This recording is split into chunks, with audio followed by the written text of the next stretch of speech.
Hello. जीवन में आगे बढ़ना चाहते हैं तो पब्लिक स्पीकिंग का गुण डेवलप कीजिए।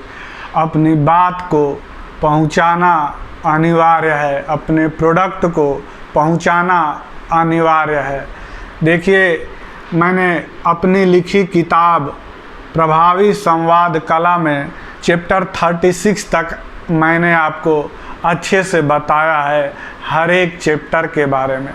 इसके जस्ट जो 36 नंबर चैप्टर था वह था विराम के ऊपर, पॉज के ऊपर।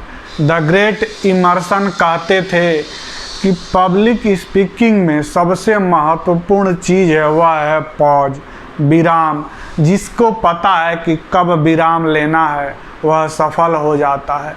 मैंने विस्तार से बताया है कि कैसे सही तरीके से स्पीच लिखना है, कितने तरह के विराम होते हैं। जब हम सही लिखेंगे तभी सही समय पर पॉज ले पाएंगे, विराम ले पाएंगे। अगर हमें पता नहीं होगा तो स्पष्ट हम बोल नहीं पाएंगे। जिसे विराम लेना आता है समय पे वह सफल हो जाता है। यह बहुत ही आवश्यक है, आप उस वीडियो को देख सकते हैं। मेरे गुरुदेव अटल बिहारी वाजपेयी जी, वाह क्या अद्भुत! वह तो लंबे लंबे विराम लेते थे।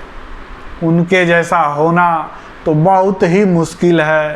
करोड़ों में कोई एक ऐसा वक्ता जन्म लेता है, वह लंबे विराम से कितने ज़्यादा सफल हो जाते थे।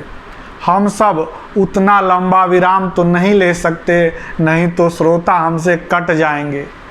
लेकिन सही विराम लेना बहुत अनिवार्य है, आवश्यक है। कब जो है वो पूर्ण विराम लेना है, कब अल्प विराम लेना है, कब अर्ध विराम लेना है, रेखिका का क्या महत्व है, योजक चिन्ह का क्या महत्व है, हर एक चीज़ के बारे में मैंने विस्तार से बताया है, आप देख सकते हैं। आज बात करेंगे चैप्टर 37 के बारे में। जो भी बोलना हो बिल्कुल स्पष्ट बोलिए। स्पष्ट बोलने के लिए पहले हम जब स्पष्ट रहेंगे, बिल्कुल क्लियर रहेंगे क्या बोलना है, उस पर हमें विश्वास रहेगा, तभी सही तरीके से, स्पष्ट रूप से, सटीक रूप से हम बिंदुवार ढंग से बेहतर तरीके से डिलीवर कर पाएंगे। तो अपने स्पीच पे विश्वास होना बहुत आवश्यक है। विश्वास तैयारी से भी आता है। तैयारी बेहतर तरीके से कीजिए और किस तरह से आपको बोलना है वह पहले तैयार कीजिए। बिंदुवार ढंग से किस चीज़ को पहले बोलना है, किस चीज़ को बाद में बोलना है, हर एक चीज़ का क्रम निर्धारित कीजिए, तब आप सफल हो जाएंगे। इसमें मैंने लिखा है कि विचारों की सरलता और स्पष्टता से ही वाणी सरल और स्पष्ट होती है। अपना हर स्पीच संक्षिप्त, स्पष्ट और सटीक दीजिए। महत्वपूर्ण स्पीच को पॉइंट वाइज कहने की कोशिश कीजिए। जब वक्ता खुद अपने स्पीच और अपनी सोच के प्रति बिल्कुल स्पष्ट रहता है, तभी वह अपनी बात को स्पष्ट तरीके से श्रोताओं तक पहुंचा पाता है। तो इस चैप्टर में मैंने इसके बारे में बताया है। कई बार वक्ता तो स्पष्ट रहता है, लेकिन वो जो माइक यूज करता है वह ज़्यादा इफ़ेक्टिव नहीं होता, उसकी बातें बेहतर तरीके से डिलीवर नहीं हो पाती। तो इसका भी ज्ञान रखिए कि कैसे आपका माइक बेहतर काम करेगा, आपकी बात बेहतर तरीके से डिलीवर हो पाएगी जब आप मंच पे बात कर रहे हो, चाहे ऑनलाइन प्लेटफार्म पे आप बात कर रहे हो, चाहे आप लाइव बात कर रहे हो। तो इसका ध्यान रखना अनिवार्य है। चैप्टर 38 के बारे में मैंने लिखा है इस चैप्टर में कि हर मुद्दे को कवर कीजिए। देखिए, जन्म से लेकर के और आगे पूरे जीवन के बारे में हमें बताना है, तो हम ज़्यादा समय जब हम जन्म के समय में ही ले लेंगे तो आगे के मुद्दे छूट जाएंगे। गुलामी के समय से आज़ादी के समय तक की बात बतानी है, तो अगर हम ज़्यादा समय गुलामी की बात ही करते रह जाएंगे तो आगे देश आज़ाद होने के बाद क्या क्या अच्छा हुआ, क्या क्या घटित हुआ, उसके बारे में कब बताएंगे। इस चैप्टर में यह बताया गया है कि कई बार विषय निर्धारित रहता है, हमें यह भी पता होता है कि किन किन बातों को समाहित करना है अपने स्पीच में। हर चीज़ की जानकारी होने के बावजूद अंत में आप देखे होंगे कि ज़्यादातर वक्ता पहले के विषयों में ही इतना ज़्यादा समय ले लेते हैं कि आगे की महत्वपूर्ण चीज़ें छूट जाती है, या आगे के जो उनके स्लाइड्स रहते हैं उसको वो जल्दी दिखा करके अंत समय में अपने स्पीच को ख़त्म करते हैं। तो पहले से यह तैयार होना चाहिए कि हम इस टॉपिक पे बात करने वाले हैं, इस टॉपिक में इन बातों को हम समाहित करने वाले हैं।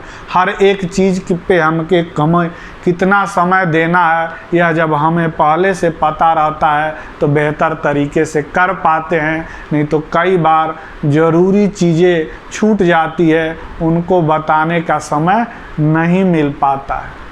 तो इसलिए हर मुद्दे को कवर करना बहुत ही आवश्यक है। मैंने लिखा है अपने स्पीच को उतना ही विस्तार दीजिए कि उसे समेटने का समय हो। कई बार हम इतना आगे निकल जाते हैं किसी एक ही विषय के ऊपर कि वहाँ से लौटना ही मुश्किल हो पाता है। फिर बाकी की चीज़ें छूट जाती हैं जो ज़रूरी रहती हैं, जो आवश्यक रहती हैं। आयोजक हमसे उम्मीद करते हैं कि उन विषयों पर भी प्रकाश डाला जाएगा। तो इसलिए हमें पूर्व तैयारी विधिवत करनी है, समय की तैयारी विधिवत करनी है कि किस पॉइंट पे कितना समय देना है। तो इसी में लिखा है मैंने। उसके बाद देखिए चैप्टर 39 बहुत महत्वपूर्ण है, और इसमें मैंने लिखा है कि आवाज़ में उतार चढ़ाव एवं गति निर्धारण। केवल इसी चैप्टर के बारे में इस स्पीच में मैं आपको बताऊंगा। इसके आगे के चैप्टर में अगले वीडियो में हम बताएंगे, क्योंकि वीडियो बहुत लंबा हो जाता है। तो यह इसी चैप्टर में बताएंगे। देखिए पिच और पेस का ज्ञान बहुत ही आवश्यक है। आवाज़ में उतार और चढ़ाव अनिवार्य है, जानना बहुत ही आवश्यक है कि किन बातों को हम किस तरीके से कहना चाहते हैं। एक ही स्पीच को अलग अलग लोग बोलते हैं तो बड़ा किसी का रुचिकर प्रतीत होता है और किसी का नीरस प्रतीत होता है। एक ही गाना अलग अलग लोग गाते हैं तो उसका अलग अलग प्रभाव होता है। तो आवाज़ में उतार और चढ़ाव दोनों आवश्यक है। आपको समझना है कि किस समय किस तरह से बोलना है। उसी तरीके से गति निर्धारण बहुत ही आवश्यक है।